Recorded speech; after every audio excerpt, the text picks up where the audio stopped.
నేటి దిన వాక్య ధ్యానం కొరకు సామెతల గ్రంథం 3వ అధ్యాయము 33వ వచనంలో రాయబడినటువంటి వాక్యాన్ని చదువుకుందాం. భక్తిహీనుల ఇంటి మీదకి యెహోవా శాపము వచ్చును, నీతిమంతుల నివాస స్థలమును ఆయన ఆశీర్వదించును. చదవబడిన ఈ వాక్య భాగంలోని దీవెన నా ప్రియులకు మీరందరూ పొందుదురుగాక.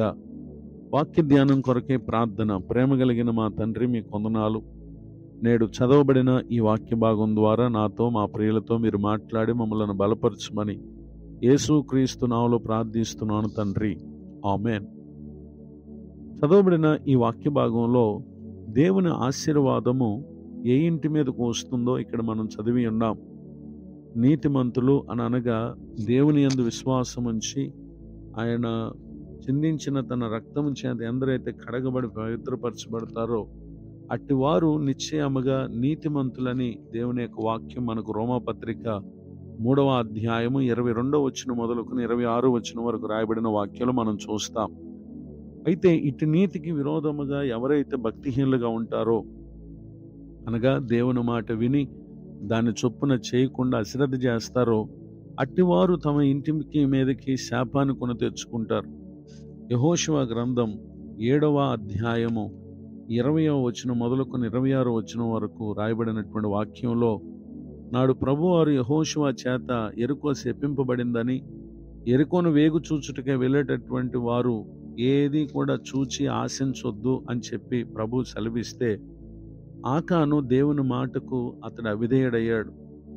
మరి జరిగినటువంటి నష్టాన్ని బట్టి యెహోషువ ఎవరు ఈ పాపం చేశారని చెప్పి వెతుకుతూ వచ్చినప్పుడు ఆకాను పట్టబడ్డాడు. పట్టబడినటువంటి ఆకాను యెహోషువతో 20వ వచనంలో అంటున్నాడు, ఇశ్రాయేల్ దేవుడైన యెహోవాకు విరోధముగా నేను పాపము చేసినది నిజము అని చెప్పి అతడు తెలియపరుస్తున్నాడు. ఒప్పుకోవలసిన సమయంలో ఒప్పుకోకుండా శిక్షకు అమలు చేసేటటువంటి సమయంలో అతడు ఆ మాట చెప్పాడు. ఆ కారణాన్ని బట్టి అతనును అతని ఇంటి వారును 24వ వచనంలో వారందరూ కూడా తమకు నష్టాన్ని కలుగు చేసుకున్నటువంటి విషయాన్ని అక్కడ మనం చూస్తాం. నిజమే, ఆకాను ఇంటి మీదకి శాపానికి గల కారణం అతడు దేవునికి దృష్టికి భక్తిహీనతను కనుపరిచినటువంటి వ్యక్తిగా ఉండటం మనం గమనించగలం. ఈ మాటలు వింటున్నటువంటి నా ప్రియ సహోదరి సహోదరులు, మనము మన ఇంటి వారికి మేలు కలుగు చేసుకున్నట్లుగా నీతిమంతులుగా ఉండటం అది మనకు ఆశీర్వాదకరం. ఆ కారణాన్ని బట్టియే ఈ సంగతులను ఎరిగిన యెహోషువ గారు ఇశ్రాయేలు ప్రజలతో యెహోషువ గ్రంథం 24వ అధ్యాయము 15వ వచనం రాయబడిన ఆఖరి మాటలో, మీరెవరిని సేవింప కోరుకున్న నేను నా ఇంటి వారిని యెహోవాను సేవించదము అని ఇక్కడ పలుకుటను గమనించగలం. నిజమే, ఎందరైతే దేవుని పట్ల భయభక్తులు కలిగి ఉంటారో అట్టివారు మాత్రమే తమకు తమ ఇంటి వారి మీదకి ఆశీర్వాదాన్ని కొని తెచ్చుకున్న వారుగా ఉంటారు. 128వ కీర్తన 2, 3, 4, 5 చరణాల్లో నిశ్చయముగా వారు తమ కష్టార్జితను అనుభవిస్తారని, లోగిట తన భార్య ఫలించు ద్రాక్షల వలె ఉంటుందని, తన పిల్లలు భోజన బల్ల చుట్టూ ఒలీవ మొక్కల వలె ఉంటారని, అనగా అనేకులకు దీవెనకరమైన వారుగా ఉంటారని, అంత మాత్రమే కాక తన జీవిత కాలము క్షేమము చూస్తారని, తమ పిల్లలను చూస్తారని, సమాధానం కలిగిన వారుగా ఉంటారని ఇక్కడ దేవుని యొక్క వాక్యం సెలవిస్తూ ఉంది.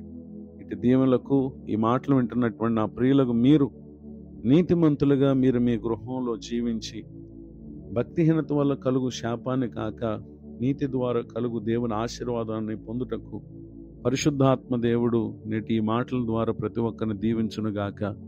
ఆమేన్. ప్రార్థన. ప్రేమ కలిగిన మా తండ్రి, వందనాలు. నేడు చదవబడిన ఈ వాక్య భాగం ద్వారా మీరు మాతో మాట్లాడి మమ్మల్ని బలపరిచినందుకు స్తోత్రం. విన్న మా ప్రియులందరూ కూడా నిశ్చయముగా మేలు పొందుదురుగాక. దైవజనులను, వారి కుటుంబాన్ని, సేవా పరిచయను దీవించండి. కృంగిన వారిని, దుఃఖితులను ఆదరించండి. మరొక నూతన సంవత్సర దయాకిరీటాన్ని పొందిన మా ప్రియులను మీరు అభిషేకించండి. అన్ని కార్యాల్లో వర్ధలింప చేయండి. ముందున్న కాలమంతా మా ప్రియులు కలిగి ఉన్న ప్రతి అవసరతలు తీర్చి మేలు కలుగు చేయమని యేసుక్రీస్తు నామములో ప్రార్థిస్తున్నాను తండ్రి, ఆమేన్. తండ్రి, కుమార, పరిశుద్ధాత్మ దేవుడితోనే నడిపించునుగాక. ఆమేన్.